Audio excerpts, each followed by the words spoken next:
నమస్తే, welcome to our channel. వశీకరణ, చేతబడులు. వశీకరణ ద్వారా మనకి ఇష్టమైన వ్యక్తుల్ని మన సొంతం చేసుకోవచ్చు. ఇక చేతబడుల ద్వారా మనకు నచ్చిన వాళ్ళని ఆరోగ్యపరంగా హింసించవచ్చు. మరి ఇది నిజమేనా? దీనిలో నిజమెంత?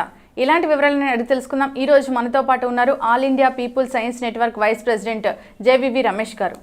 నమస్తే sir. Welcome to our channel.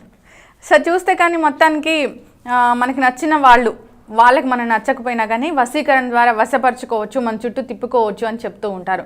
So అలాంటి మొక్కలు కొన్ని ఉన్నాయని, మంత్రాలు కొన్ని ఉన్నాయని చెప్తూ ఉంటారు. సో దీనిలో నిజమేంత? నిజంగానే అలాంటివి కనుక ఉంటే మన రాజకీయ నాయకులు ఇన్ని డబ్బులు ఖర్చు పెట్టే బదులు జనానికి అవి వాడి ఓట్లు తెప్పించుకునేవాళ్ళు, లేదా పవర్ఫుల్ నాయకుల్ని వాళ్ళు లొంగ తీసుకునేవాళ్ళు. దాని బదులు ఇప్పుడు చూస్తున్నాం, ఒక పార్టీ నాయకుల్ని ఇతర పార్టీలు ఆకర్షించడానికి ఎంత కష్టపడుతున్నారు, ఎంత డబ్బులు పెట్టి కొనాల్సి వస్తుంది, లేకపోతే ఇంకితర అనేక పద్ధతులు.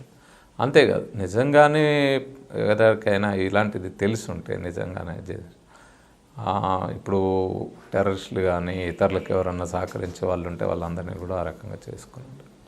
ఇది ఎలా ఉంటుందంటే, మనకి సహజంగా ఎట్లాంటి టైంలో ఇలాంటి అపోహలు వచ్చే అవకాశం ఉందంటే, ముఖ్యంగా యంగ్ ఏజ్లో టీనేజ్లో ఉండే అమ్మాయిలు అబ్బాయిలు ఒకరి పట్ల ఒకరిలో ఆకర్షితులు అవుతూ ఉంటారు. దానికి అనేక కారణాలు ఉంటాయి. దాన్ని వీళ్ళు ఏమనుకుంటారంటే, వాళ్ళు ఏదో మందు పెట్టారు అందుకనే అయింది. ఇది మరీ ఎక్కువగా ఎక్కడ కనబడుతుంటుందంటే, ఒక ప్రేమలో కనపడుతుంది. ఆ అమ్మాయి అంటే ఈయన ఎందుకు పోతున్నాడు, అబ్బాయి అంటే ఈమె ఎందుకు పోతుందంటే వాళ్ళు ఏదో మందు పెట్టినరు ఏదో అని ఒకటి అనుకుంటారు. రెండోది ఎక్కడ అంటే, కొత్తగా పెళ్ళైన తర్వాత ఆ అబ్బాయికి అత్తింటి వాళ్ళు ఆ అమ్మాయి భార్య మందు పెట్టింది అందుకే అట్లా ఉంటున్నాడు అని. ఇది తల్లికి తండ్రికి ఉండే అపోహ ఉంటుంది. వాస్తవంగా మనం వీటి వరకు పరిశీలిద్దాం.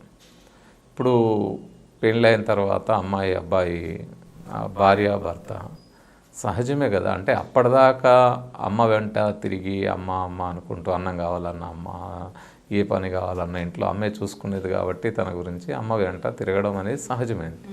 కానీ ఒక కొత్త వ్యక్తి తన జీవితంలోకి వచ్చిన తర్వాత ఆ జీవితంలో ఇక కలిసి తనతో నడవాలనుకునేది ఒకటైతే, ఇక్కడ ఇంకా సంబంధము అమ్మ కంటే కూడా చాలా క్లోజ్డ్గా సంబంధం ఉంటుంది. అది శారీరకంగా కావచ్చు, మానసికంగా కావచ్చు, ఆ బాండింగ్ వేరే ఉంటుంది. సో అప్పుడు ఆ పరిస్థితుల్లో ఖచ్చితంగా అందులో అదే ఆకర్షణ ఎక్కువగా ఉంటుంది. దానివల్ల అటు తిరుగుతూ ఉంటారు. వీళ్ళు ఏమనుకుంటారంటే, ఇక దానికి ఎవరో ఏదో మందు పెట్టారు, ఈ మందు పెట్టడం ఏంది, అది ఆ ఆకర్షణ అనేది సహజమైన ప్రకృతి సిద్ధమైన ఆకర్షణ అంతే తప్ప దాంట్లో మందు ఏమీ ఉండవు. అట్లాగే ప్రేమలు అన్నప్పుడు టీనేజ్ వయసులో ఇవన్నీ కూడా మనం గమనిస్తే ఆకర్షణలు ఇవి రావడానికి కూడా మన శరీరంలో ముఖ్యంగా మెదడులో జరిగే అనేక రసాయనిక చర్యలకు కారణం, అంతే తప్ప ఇంకోటి ఏమీ ఉండవు. అట్లాగే మనం గమనిస్తే యంగేజ్లో ఉన్నప్పుడు ఈ మధ్య సినిమాల ప్రభావం కనపడుతూ ఉంది, సీరియల్స్, టీవీలు, అట్లాగే రకరకాల యూట్యూబ్ ఛానల్స్లో ఇవన్నీ వచ్చిన తర్వాత పిల్లలకి అది మరీ టీనేజ్లోనే ఇక ప్రేమ అదేదో అంటే ఒక ఆకర్షణలాగా మారిపోయిన పరిస్థితి ఉంది. దాని గురించి పూర్తి అవగాహన లేకపోయినా, ఆ మెచ్యూరిటీ రాకపోయినా, ఇవన్నిటికీ ఇది బయట ఉండే వాతావరణము, లేదా ఈ టెక్నాలజీ, లేదా ఇప్పుడున్న ఈ అనేక సాంకేతిక సాధనాల వల్ల ఈ ప్రభావం పడుతూ ఉంది తప్ప వాస్తవంగా అలాంటి వశీకరణ అలాంటివి ఉండదు. కొంతమంది హిప్నాటిజం చేసి వశీకరణ చేసుకోవచ్చు కదా అని హిప్నాటిజాన్ని ఉదాహరణ. హిప్నాటిజము అలాంటి వశీకరణకి ఎప్పుడు కూడా చెప్పదు అది. ఎందుకంటే హిప్నాటిజంలో మీరు ఎవరైనా సరే నేను హిప్నటైజ్ కాను అని గట్టిగా బలంగా అనుకుంటే వాళ్ళని హిప్నటైజ్ చేయడం ఎవరి వల్ల సాధ్యం కాదు. అట్లాగే మీరు ఎంత హిప్నటైజ్ చేసి మీకు వాళ్ళు ఏదో సూదులు ఇట్లా అని మీకు చర్మానికి సెన్సిటివ్నెస్ పోతుంది, స్పర్శ జ్ఞానం కోల్పోతుంది అంటే, ఈ పైనుండే ఆ స్పర్శ జ్ఞానం పోతుంది కానీ మజిల్కి వచ్చినా తెలుస్తుంది. రెండోది ఏంటంటే, అలాంటివి చేయించగలరు, నువ్వు క్రికెట్ ఆడుతావు అంటే ఆడిపించగలరు, లేకపోతే ఇంకోటి చేయగలరు, కానీ మీరు బట్టలు ఇప్పేయండి అంటారా? అంటే ఏం చేస్తారు? వెంటనే లేచి కొడతారు వాళ్ళు. సో ఇలాంటివి ఇదంతా వశీకరణలు వీటి వల్ల కాదు. వాళ్ళు అనేక రకాల ఇతర పద్ధతులు వాడతారు తప్ప, ఈ ముఖ్యంగా మనుషుల్లో బలహీనతలు ఏవైతే ఉంటాయో వాటిని ఆసరా తీసుకొని, ముఖ్యంగా మానసికంగా బలహీనతగా ఉన్న వాళ్ళని ఇలాంటి వాళ్ళు వశీకరణ ఈ పేర్లు చెప్తారు తప్ప అది వశీకరణ కాదు. మనం సైకలాజికల్గా వాళ్ళని ఎలా, వాళ్ళకు ఉండే సమస్య ఏంది, వాళ్ళ ఇబ్బందులు ఏంది, వాళ్ళకి ఎక్కడ బలహీనంగా ఉన్నారు, అక్కడ దెబ్బ కొడితే మనకు లొంగుతారా లేరా అనేది ఉంటుంది తప్ప ఈ మందులతోటో ఏదో పసర్లు పెట్టో లేకపోతే ఇంకోటి చేసో వశీకరణ అనేది అది వాస్తవంగా ఎక్కడ జరగదు. ఒక్కోసారి ఏం చేస్తుంటారంటే నా దగ్గర చాలామంది వస్తారు, సార్ వశీకరణ ఇప్పుడు పెట్టారు సార్, అక్కడ ఒక అతను పెడితే మేము ఒక మంత్రగాడి దగ్గరికి తీసుకెళ్ళాం, ఆ మంత్రగాడు ఏదో తాపిచ్చాడు, పసరు తాపాడు, ఆ తర్వాత వామిటింగ్ అయింది, వామిటింగ్ అయ్యగానే అందులో నుంచి చికెన్ పీస్ పడింది, ఆ చికెన్ పీస్లో ఏదో పచ్చగా కనపడింది, లేదా ఆమ్లెట్ ముక్క పడింది, అందులో ఏదో కనపడింది, ఇది మరి కనబడింది కదా సార్, ఇదంతా నిజమే కదా అంటారు. నాకు విషయం ఏంటంటే మనం గమనిస్తే ఏదైనా ఒక ఆహారాన్ని మనం తీసుకున్న తర్వాత అది 6-7 గంటల్లో జీర్ణమైపోయి తెల్లారికే మనకి అర్థమైపోతుంది కదా, మన బయటికి వెళ్ళిపోతుంది మలం రూపంలో. మరి అలాంటిది ఒక వారం రోజులు 10 రోజులు ఆ చికెన్ ముక్క అట్లనే ఉంటుందా మన అసలు ఆ జీర్ణాశయం ఏమవుతుంది, జీర్ణాశయంలో ఉండే జీర్ణ రసాలు ఏవి ఉంటాయి, ఆమ్లాలు దాని మీద స్రవిస్తుంటాయి, ఇవన్నీ వాటి మీద ప్రభావం చూపెడతాయి కదా. పట్టిన ముక్క పెట్టినట్టు ఎట్లా ఉంటుంది. ఆమ్లెట్ పెడితే ఒక భాగం, రెండోది ముక్కని మనం నమిలి తింటాం కదా ఎవరమైనా, అది నమిలి ఒక ముక్క పడింది, లేదా ఒక ఆమ్లెట్ ముక్క పడింది అంటే, చికెన్ ముక్క పడింది అంటే, లేదా ఇంకేదో ఇందులో పెట్టి పడేసారు అంటే దాని అర్థం ఏంటిది, అది మనం నమిలింది మింగింది కాదు కదా, బయట నుంచి ఎక్కడి నుంచో సంథింగ్ వాళ్ళు చేస్తున్నారు. ఇదే హస్తలాఘవం అంటారు.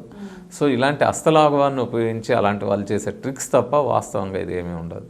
ఈ మధ్య మనం బస్సుల్లో చూస్తున్నాం, చిన్న డోర్ పోస్ట్ లాగా అంటించి ఉంటాయి, ఏంటంటే మీరు ప్రేమించిన అమ్మాయి మిమ్మల్ని ఒప్పుకుంటలేదా, లేకపోతే మీకు ఎలాంటి సమస్యలు ఉన్నాయా, మాకు కాల్ చేయండి అని నెంబర్ ఇస్తారు, ఆ కాల్ చేస్తే మీకు వెంటనే ఆ అమ్మాయి మీతో ప్రేమించేటట్టు చేస్తాం ఇట్లాంటివి. ఇవన్నీ బోగస్ అండి, మోసపు మాటలు తప్ప వాస్తవం కాదు. ఎవరు అలా చేయలేరు. అలా ఒక అమ్మాయి ప్రేమించట్లేదు అంటే ఆ అమ్మాయికి మానసికంగా నీ పట్ల ఇంట్రెస్ట్ లేదని అర్థం. ఆ అమ్మాయికి కావాల్సిన ఆ కోరికలు కానీ ఆసక్తులు కానీ వేరే ఉండవచ్చు.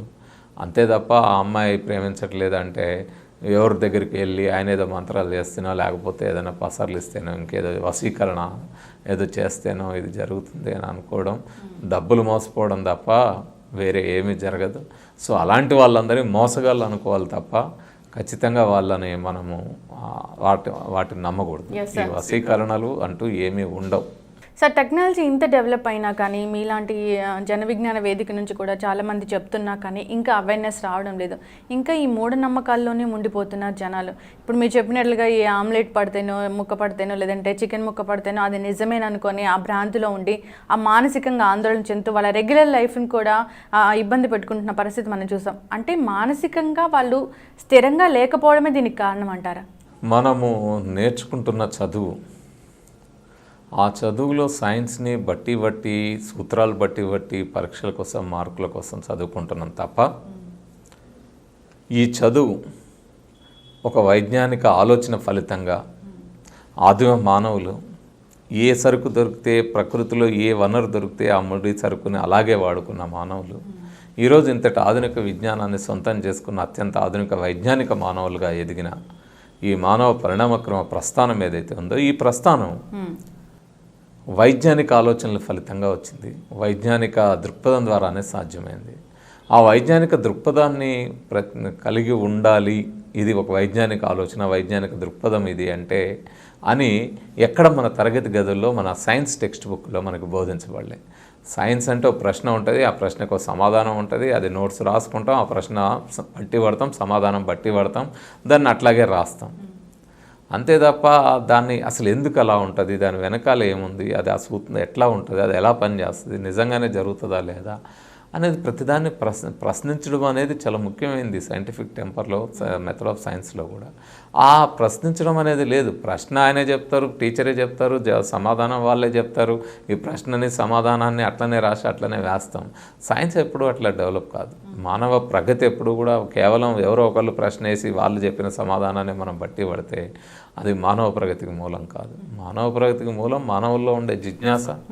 ఆ జిజ్ఞాసకి ఎప్పుడైతే మానవుల్లో జిజ్ఞాస ఉంటుందో, తెలియని విషయం తెలుసుకోవాలనే కుతూహలము, తపన ఉంటుందో అప్పుడు వెంటనే సందేహం వస్తుంది, ఒక ప్రశ్న వస్తుంది. ఆ ప్రశ్నలు వేసుకుంటాం, ఆ ప్రశ్నలకు సమాధానాలు వెతుకుతాం. ఆ వెతుక్కునే క్రమంలోనే మనం వాస్తవాలు తెలుసుకొని ఈ సైన్స్ని టెక్నాలజీని అభివృద్ధి చేసుకొని మానవాళి ముందుకు వస్తుంది. అది లేదు, అది మన విద్యా విధానంలో ఆ లోపం చాలా స్పష్టంగా ఉంది. అందుకనే మన పాఠ్య ప్రణాళికలో మన సైన్స్ బోధనలో మార్పులు రావాల్సిన అవసరం ఉంది. ఇది ఎవరికైతే తెలుసుకోవాలో ఆ తెలుసుకోవాల్సిన వాళ్ళు ప్రశ్నలు వేయాలి, ఆ ప్రశ్నలకు సమాధానాలు వెతుక్కునే ప్రయత్నం చేయాలనేది నేర్పాలి. రెండోది, మనం నేర్చుకున్న సైన్స్, ఈ సైన్స్ మన నిత్య జీవితంలో అసలు ఉపయోగపడుతుందా? ఇది ఎక్కడ మనకి టెక్స్ట్ బుక్లో ఇది బోధించబడట్లేదు. అసలు నిత్య జీవితానికి ఉపయోగపడిన సైన్స్ ఎందుకు? సూత్రాలు బట్టి ఏం చేయాలి? ఇప్పుడు తర్వాత భవిష్యత్తులో మనం పెద్ద సైంటిస్టులు అయితే అప్పుడు వేరు, అందరం సైంటిస్టులం కాలేం కదా. మరి అంతంత పెద్ద సూత్రాలు బట్టి ఏం చేయాలి? సైన్స్ని నిత్య జీవితంలో అన్వయించుకోవడం ద్వారా ఆ సూత్రాలు నేను నేర్చుకోవాలని నాకు ఇంట్రెస్ట్ కలిగేటట్టుగా తయారు చేయగలగాలి.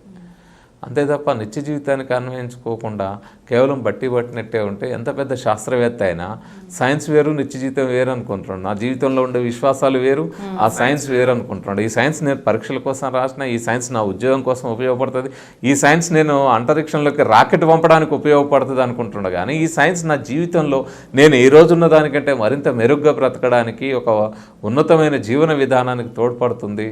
అదే ఐన్స్టీన్ చూపెట్టాడు, అదే మేడం క్యూరీ చూపెట్టింది, అదే ఆర్యభట్ట చూపెట్టారు, అదే జానకి అమ్మాలు చూపెట్టింది. ఇలాంటి అనేక మంది మనకి సివి రామన్ వీళ్ళందరూ చూపెట్టారు కదా. అట్లాంటి ఆచరణ విధానాన్ని, ఆ వైజ్ఞానిక జీవన విధానాన్ని మనం ఆచరించాలి. భగత్ సింగ్ చూపెట్టింది అదే వైజ్ఞానిక ఆచరణ విధానమే చూపెట్టాడు, చార్వాకులు లోకాయతులు చూపెట్టారు, బుద్ధుడు చూపెట్టాడు.